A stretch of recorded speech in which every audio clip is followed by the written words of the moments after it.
नमस्कार, मी राजन लाड, लय भारी कोकण या माझ्या यूट्यूब चॅनलमध्ये आपलं पुन्हा एकदा स्वागत। आज मी आपल्याला आमच्या गावातील म्हणजे वाघिवरे वेळगिवे आमची ग्रामपंचायत आहे, या गावातील वेळगिव गावातील पांडवकालीन मंदिर दाखवायला घेऊन आलो आहे। हे पांडवकालीन मंदिर कसं आहे तुम्हाला दाखवायचं आहे, आमच्या सोबत राहा आणि व्हिडिओ आवडल्यास नक्की लाईक शेअर आणि कमेंट्स करायला विसरू नका। चला मी तुम्हाला मंदिरामध्ये घेऊन जातो आहे। पांडवकालीन म्हणजे गोव्यामध्ये थोडक्यात एका मोठ्या दगडामध्ये कोरलेलं हे मंदिर आहे।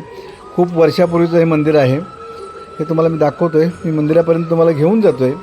हा जो बाहेरचा भाग आहे तो आता डेव्हलप केलेला दिसतो आहे, परंतु मुख्य जे मंदिर आहे तो ढाचा तसाच ठेवलेला आहे, त्याच्यामध्ये कुठचाही फारसा बदल केलेला नाही आहे।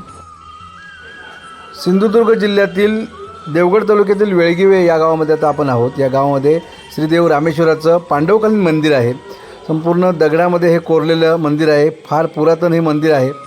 आपल्या दोन्ही बाजूला आपल्याला जांभा दगड दिसतो, जांभा दगड खोदून किंवा खोदकाम करून हा रस्ता बनवलेला आहे।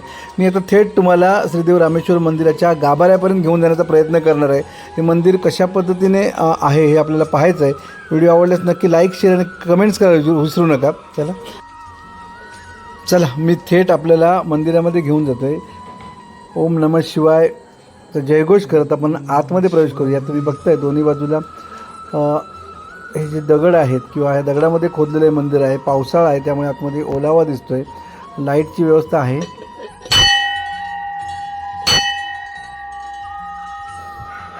पूर्णतः जांभा दगड खोदून हे मंदिर तयार केलेलं आहे। आता जो समोरच्या बाजूला दरवाजा दिसतोय तो पूर्वी दरवाजा नव्हता, हा स्टीलचा ग्रिल दरवाजा आहे। गाभाऱ्यामध्ये थेट आपल्याला जाता येत नाही आहे, पण गाभाऱ्याच्या बाहेरून आपल्याला हे दर्शन घेता येतं आहे। शिवशंभूचं किंवा शंकराची पिंडी आहे, आता तीसुद्धा पूर्णपणे दगडाची आहे।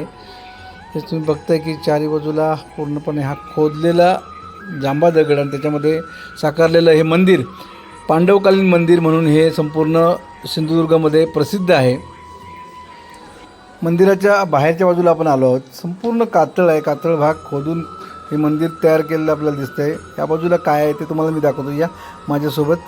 या बाजूला ही जी उजव्या बाजूला बघताय ही विहीर आहे आणि हा संपूर्ण परिसर तुम्ही बघताय। आता काही ठिकाणी चिरेबंदी बांधकाम केलं आहे, परंतु बाकीचं सर्व या दगडामध्ये ज्यामध्ये दगड खोदून केलेलं हे मंदिर आहे। ही विहीर आहे, या विहिरीबद्दल आम्हाला लहानपणी सांगितलं जायचं की या विहिरीमध्ये एक भुयार आहे। या भुयारातून समजा या विहिरीमध्ये फूल टाकलं तर जवळपास 7 किलोमीटर अंतरावरती दारोम म्हणून गाव आहे, त्या गावामध्ये ते फूल त्या भुयारातून उमटत असे असं आम्हाला लहानपणी सांगितलं जायचं। वस्तुस्थिती काही मला माहिती नाही, कारण इथले जाणकारच सांगू शकतात। वेळगिव गावचे लाडबंधू या मंदिराची मानकरी आहेत।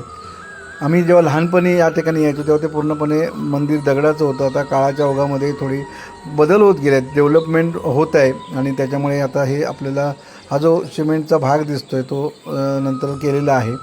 त्याच्यानंतर याच्यावरती कलश आहे आणि ही वाट जी तुम्ही बघताय दगडी वाट, ही पायवाट आहे मंदिरामध्ये जाण्यासाठी। दुसऱ्या बाजूने मगाशी जेव्हा मी तुम्हाला घेऊन आलो तो ती मुख्य प्रवेशद्वार आहे आणि या बाजूने सुद्धा विहिरीकडून आपल्याला मंदिरामध्ये जाता येतं। आता थोडी डेव्हलपमेंट या ठिकाणी होते आहे, मात्र मंदिराचा मुख्य जो गाभारा तुम्ही बघितला त्याच्यामध्ये कुठचाही बदल केलेला नाही आहे। तसं दगडाचं जे बांधकाम आहे, खोदकाम आहे, ते तसंच ठेवलेलं आहे। नैसर्गिकरित्या हे जपण्याचं काम या सर्व ग्रामस्थांनी केलेलं आहे। देवगड तालुक्यामध्ये हे पांडवकालीन मंदिर म्हणून प्रसिद्ध आहे रामेश्वर मंदिर। या रामेश्वर मंदिरामध्ये महाशिवरात्रीचा उत्सव यात्रा असते, मोठ्या प्रमाणावर हा उत्सव भरतो आणि त्यानिमित्ताने आम्हाला या यात्रेला येता येतं। आज गणपती उत्सवाच्या निमित्त आलो आणि पुन्हा एकदा मंदिरामध्ये जाऊन आपल्यालाही हे मंदिर दाखवावं असं वाटलं आणि हा व्हिडिओ करता। या व्हिडिओ आपल्याला कसा वाटला हे सांगायला विसरू नका। अतिशय सुंदर हा परिसर आहे, निसर्गाच्या सानिध्यात वसलेलं हे पांडवकालीन मंदिर जर तुम्हाला पाहायचं असेल तर तुम्ही तळेरेवरून विजयदुर्गकडे जो रस्ता जातो त्या रस्त्याने आलात तर उंडील तट्यावरून आतमध्ये एक साधारण 2 किलोमीटरवरती वेळगिवे स्टॉप लागतो। या वेळगिवे स्टॉप लगतच हे श्रीदेव रामेश्वराचं मंदिर आहे, नक्की या आणि निसर्गाच्या सानिध्यात वसलेलं हे पांडवकालीन मंदिर एकदा तरी नक्की बघा।